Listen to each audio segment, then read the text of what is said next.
Hey guys, welcome to my channel. In this video, my friend Niall is gonna tell you everything about the life of Helmer Herrera Buitrago, aka Pacho Herrera. Let's begin.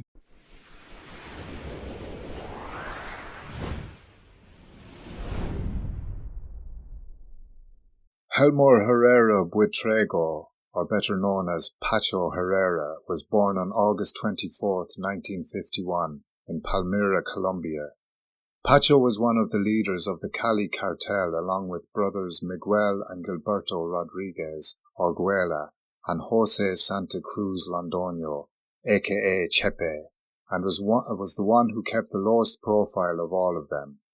He was well built at 1.7 meters tall, brown with black eyes and wavy hair, and was known for his aggressive character.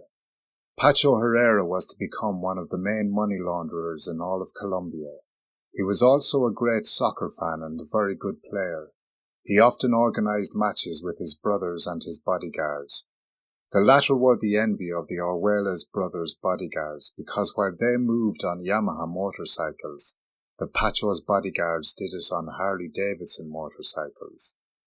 It is believed that Pacho is the son of Benjamin Herrera Zoleta, aka the Black Pope of cocaine, and colonizer of drug trafficking in the Quaca Valley, and that he also had a taste for people of the same sex. It was not typical for an openly gay man to have such a huge influence in the drug world, as the great drug lords are characterized by being surrounded by beautiful women, but Pacho was the exception because he managed to live to the maximum in both worlds. His fellow cartel members didn't care about his sexual preference. They even made jokes about it. When the Orjuela brothers' security chief, Jorge Salcido, asked for permission to go to Panama to get married, Chepe joked that Pacho was the only clever one because he didn't have women. From Pacho's youth there is not much information. It is known that he studied technical maintenance in Colombia, and later, in 1975, he would emigrate to New York City in search of a better future. There he would get a job in a company that made parts for warplanes, working as an industrial mechanic and earning a wage of $7 an hour, which was well above the minimum wage at the time, which was between 60 and 70 cents an hour. Herrera was part of that silent army of Colombians who slowly occupied large cities in the United States. Parallel to his work, he also acted as a dealer for a distribution chain of the fashionable drug of the time in the United States, His Majesty, cocaine. He was twice imprisoned in New York for distribution and sale of cocaine, but that didn't stop him. When he got out of prison, he came up with new ideas and ways of getting partners to help him go from being a small-time dealer to a powerful drug baron. In 1983, he returned to Colombia, and through a contact, Jose Santa Cruz Londoño, he met Gilberto and Miguel Rodriguez Orguela, with whom he began to set up the necessary logistics to bring cocaine into New York City. After the drug was dispatched and everyone was paid off, he would then take the profits back to his native Colombia and launder the money, thus giving the impression that it came from legal activities. For this reason, the DEA described him as the manager of the Cali cartel. In order to send the dollars from the United States to Colombia, he used many methods, such as the use of household appliances, from which he took out the entire internal operating system, replacing it with the money. On other occasions, they would place bundles of bills wrapped inside clothes. They would also buy second-hand engines in the United States, remove some parts, replace them with money, then solder the parts back together so as not to arouse suspicion, and forward them on to Colombia. Later, when some of these systems were discovered by the authorities, they began to use double-bottom suitcases. All these movements were made in accordance with the management philosophy adopted by the Cali cartel, which had discretion as its principle. Pacho did everything possible to avoid intrusive camera lenses. He also avoided public appearances and kept a small social group. All these measures made it more difficult for the authorities, who were anxious to get their hands on him. Now, let's talk a little about the war between Pablo Escobar and Pacho Herrera. In 1987, Pablo Escobar's man, Jorge Pavon, aka El Negro, came under attack by one of Pacho Herrera's men, named Alejo Piña. This, along with Herrera's refusal on behalf of the Cali cartel to cooperate with Escobar in his war against the Colombian state, would cause the leader of the Medellin cartel to declare Pacho and the rest of the Cali people a military target. This is the moment when the origin of his nickname Pacho is given. Gilberto decides to give him the nickname of Pacho to protect his identity, since Pablo Escobar would use all possible means, such as intelligence, telephone tapping, and so on to end his life. This way it would be more difficult for Escobar to identify him. On January 13, 1988, Pacho Herrera orders his men to place a car bomb in front of the Monaco building, where Escobar and several members of his family, including his wife and children, lived. The explosion left 3 people dead, but Escobar's family were unharmed. At the time of the attack, Escobar was not there. Then, Pablo Escobar made an attempt on Herrera's life on 2 separate occasions. The first left 19 people dead after a group of armed men dressed in military uniforms opened fire at a crowd watching a soccer match at Herrera's farm, Los Cocos, in Candelaria on September 25, 1990. The second attack took place at a spa on the outskirts of Cali called Jamundi on July 27, 1991. A total of 15 people lost their lives and 12 were injured. Pacho Herrera emerged unharmed from both attacks. On 2 occasions, Escobar sent suitcases, each containing 20 kilos of cocaine, to destinations outside of Colombia, using details pertaining to Pacho, including his name, telephone number, and address. Escobar was desperately looking for ways to have the capo's name be connected to underworld activities, and for an arrest warrant to be issued.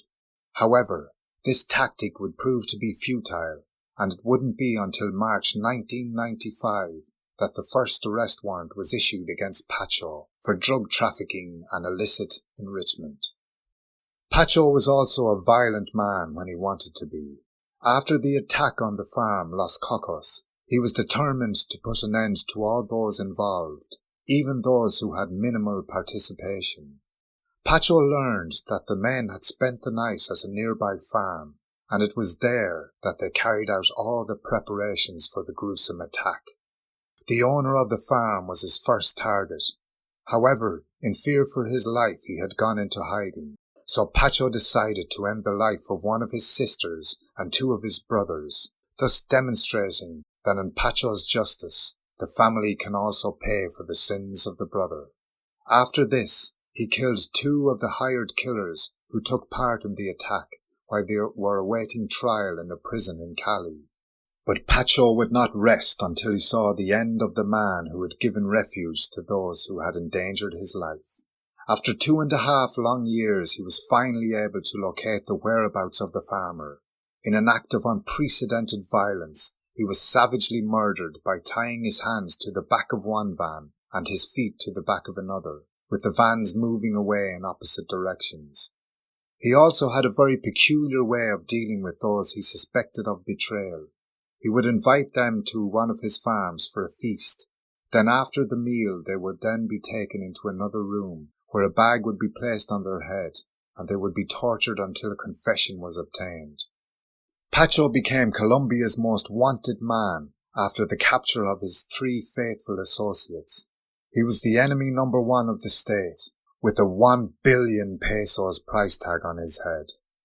Hot on his trail, the authorities were closing in, raiding properties and arresting his allies.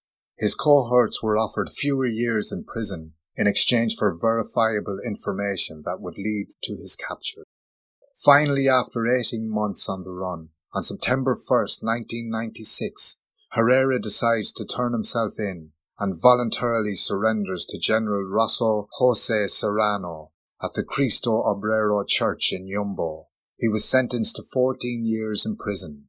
In statements he made to the authorities, he revealed his entire distribution network, as well as details of the operations that served the purpose of putting the pulverized coca leaf product in the noses of anxious consumers. He declared that he laundered more than $125 million in cash in Colombia, and that he owned numerous properties, including banks, in Colombia and Panama. Pacho Herrera surrendered to the authorities with the assurance that the Colombian state would safeguard his life. In prison he devoted his time to soccer, studying business administration and reading voraciously, but an old debt would come back to haunt him. On November 23, 1997, the head of security for Orlando Hernao, Wilber Varela, aka Soap, would suffer an attack ordered by Pacho Herrera. Unfortunately for the capo, Varela survived and was now hungry for revenge. However, Hernao forbade him to make an attempt on Pacho's life. It wasn't until a year later that Orlando Hernao learns that Pacho is willing to cooperate with the U.S. authorities against the North Valley Cartel, a cartel of which Hernao is the head. These events prompt Hernao to order Varela to put an end to Pacho's life. On November 4, 1998, Varela sends one of his men, named Rafael Angel Uribe Serna, to do the job. Serna enters the prison pretending to be a lawyer, and while Pacho is playing soccer, the assassin discharges several bullets which kill the capo. Thus came the end to one of the most powerful men in Colombian drug trafficking history, and his death was to initiate a war between the brothers of the Herrera clan and several members of the North Valley Cartel. And to finish this video, Pacho Herrera is represented in different television series. He appears in Pablo Escobar the Drug Lord under the name of Geraldo Carrero and is played by the actor Daniel Rocha. In the series The Cartel of Snitches, he appears under the name of Hugo de la Cruz, and the actor who embodies him is Pedro Mogollon. Finally, in the popular Netflix series Narcos, he is played by Argentinian actor Alberto Aman. And we have reached the end of this video. I hope you like it, and don't forget to subscribe and hit the notification bell so that you won't miss any of my future videos. See you soon.